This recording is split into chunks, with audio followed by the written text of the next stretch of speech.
Welcome back to Scoper's Garage. I'm your host, Scott. And if you've been here before, you may quickly notice that something has changed.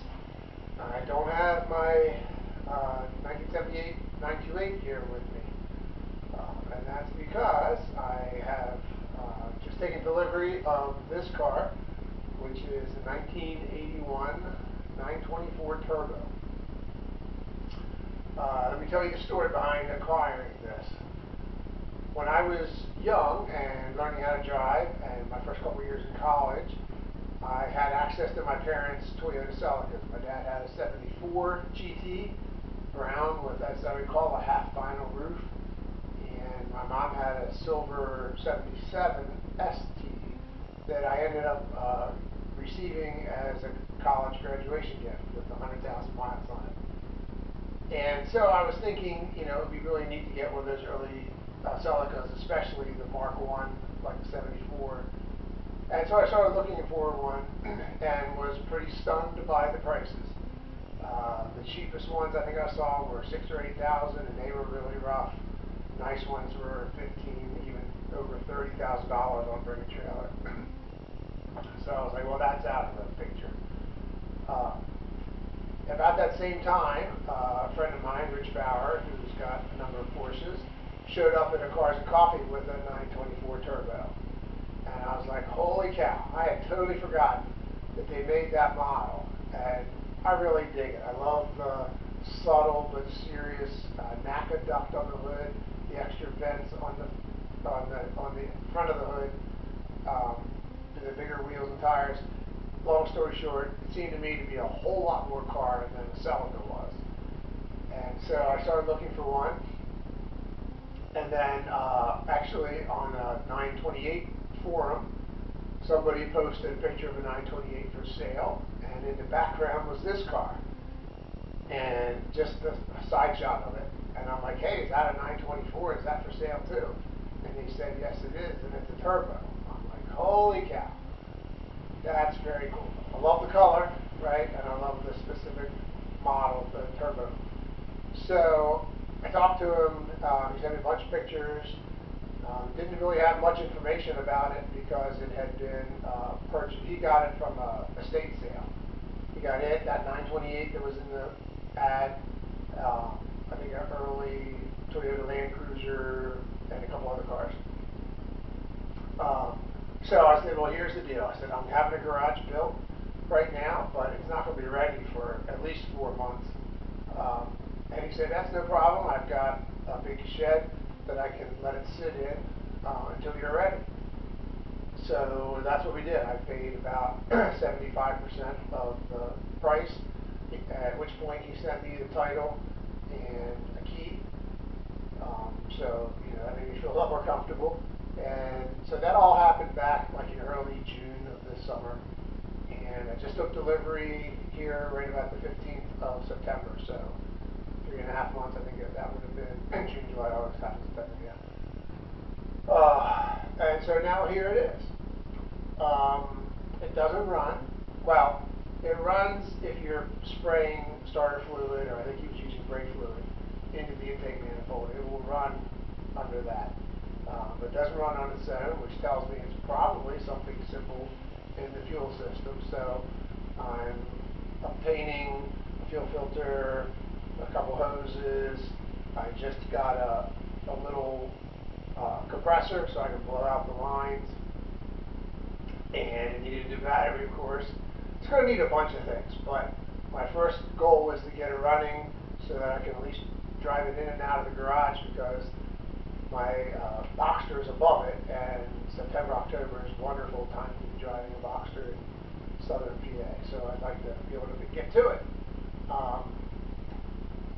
So I think it's got like 70-some thousand miles, but of course with these older Porsches, you don't really know how many miles.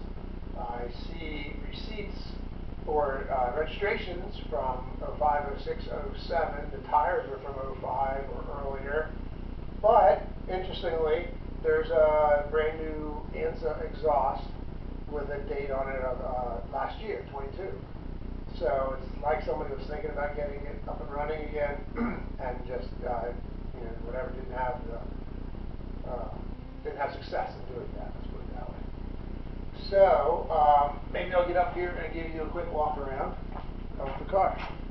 Here's actually this, which is the bra. This car had a bra on it, and it was for a regular 924, so it was covering up these very important vents.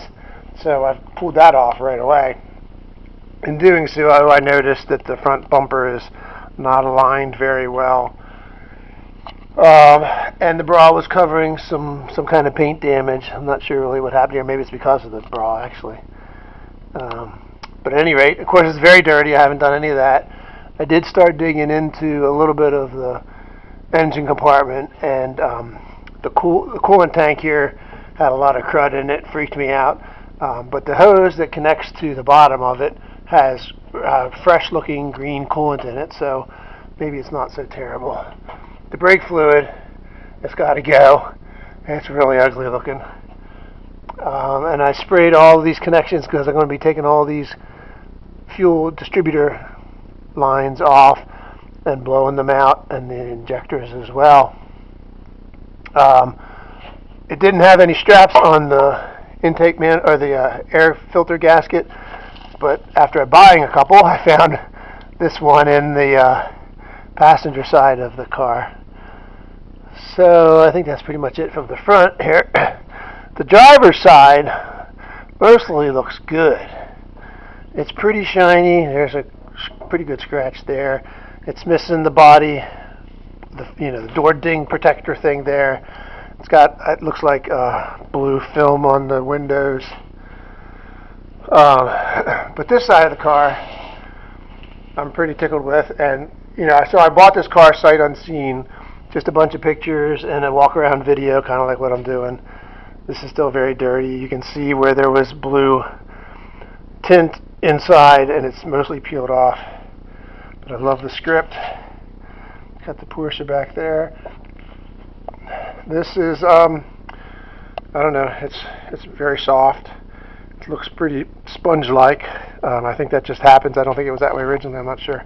This is a bad corner where it's got these spots poorly touched up and a big sized dent here. I have a dent puller tool, so I might actually try that on this car. Some kind of big scuff there. A little bit of weathering here and there. The inside smells of mold. That's pretty darn dirty and gross. But it's not terrible, right? The passenger seat here is in good shape. The driver's seat has typical tears on that outer. Alright, back to videoing and walk around the car. This front right fender is pretty bad. I'm not sure what's happened to it. Looks like it's been sanded down way too far. It's probably hard to see in this light here, but there's some overspray up in here. Maybe I can turn this on here. Just a second, let me turn back here and turn that light on. And then this is what kind of made me happy overall, is the battery area. So basically there's definitely no perforations.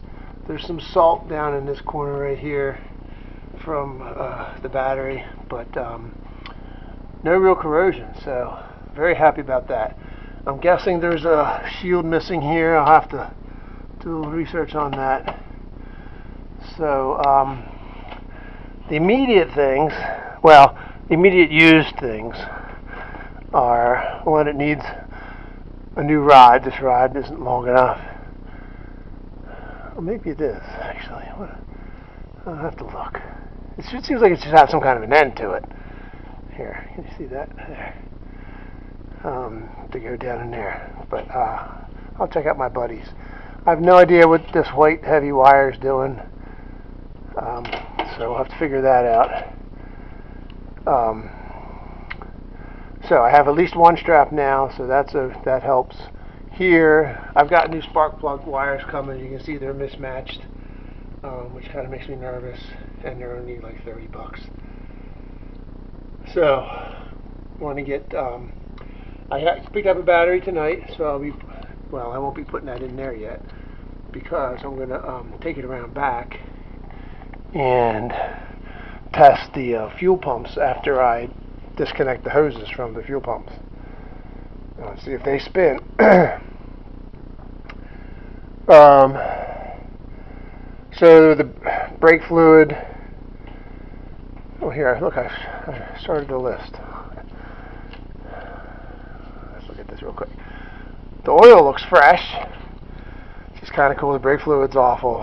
Coolant, I cleaned out the tank, and what's in the hose that goes to it is green, so it maybe just needs topped up. I'll just do that initially at least. I got the battery, which is stupid $200. The front bumper, we'll worry about that later. The air filter, I'm good for that for now. The hood rod would be nice to have. It's not required. So it's going to need new tires. I do have the 16-inch manhole covers down in the basement, so I'll probably get 16-inch tires and sell these 15-inch rims to replenish the funds a little bit. So looking into the fuel pump, saw a nice video from Witty 924 who's selling his naturally aspirated 2-liter right now. I think he's over in the UK. So I was kind of getting a list of the parts that he used when he did the pump.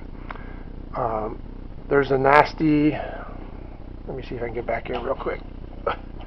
There's a stupid wire holding the fuel hose up right off of the tank. Let's see if we can get under here. Point to it. Oh, it's dark now. Should have brought that light. Anyway, this big fat hose here, I think it is.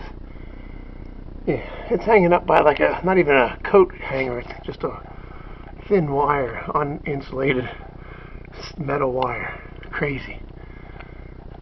So we're going to get rid of that pretty quick. And there was a nice, here you can also see, there's holes in the exhaust. Where's my, here and there. And there's also some further up. It's kind of patched together right now. So I'll worry about that in a little bit. Here's the spare tire that was sitting in the back of the passenger compartment for some reason. And here's the ANSA exhaust that came with it. I'm thinking that black stuff up there is just tape to protect it in shipping, but you can see there's already some rust on it. Not very impressive, but it came with the car, so I'm going to use it. Don't worry about doing a bigger exhaust maybe later on. And then we can look here on the driver's side. So everything seems in decent order. It does smell of mold in here. I can't stand it. So I'll have to get that fixed. But again, the dash looks really good. The gauges. I don't know about any electrical yet, of course. But the 5-speed, you gotta love it, right? That just closes, so that's nice. It's got the lift-out sunroof, which I'm excited to try. Looks like maybe it's leaked back there in the back because of the vinyl coming off. That's not a big deal. It's kind of funny, this sunroof is, what, 3 or 4 times the size of what it is in the 928. Of course, I don't have a sunroof in my 928 because I didn't want one, but most of the cars have it. So anyway, here we go. It's my next project car. I'm really excited about it. Again, I love the color, love the model, I love the fact that it's an underloved Porsche, right, with 4-wheel independent suspension, 4-wheel disc brakes, fuel injection, turbocharged, 50-50 balance. I mean, what's not to love? Alright, hope you guys have enjoyed this. Please like and subscribe and follow this channel as I bring this little beauty back to life. By the way, this will be Minnie because it's a smaller sibling to Orlo, my 928, and because of the color, of course, as well. Minnie Minerva. Thank you very much. See you soon. Say goodbye, Henry.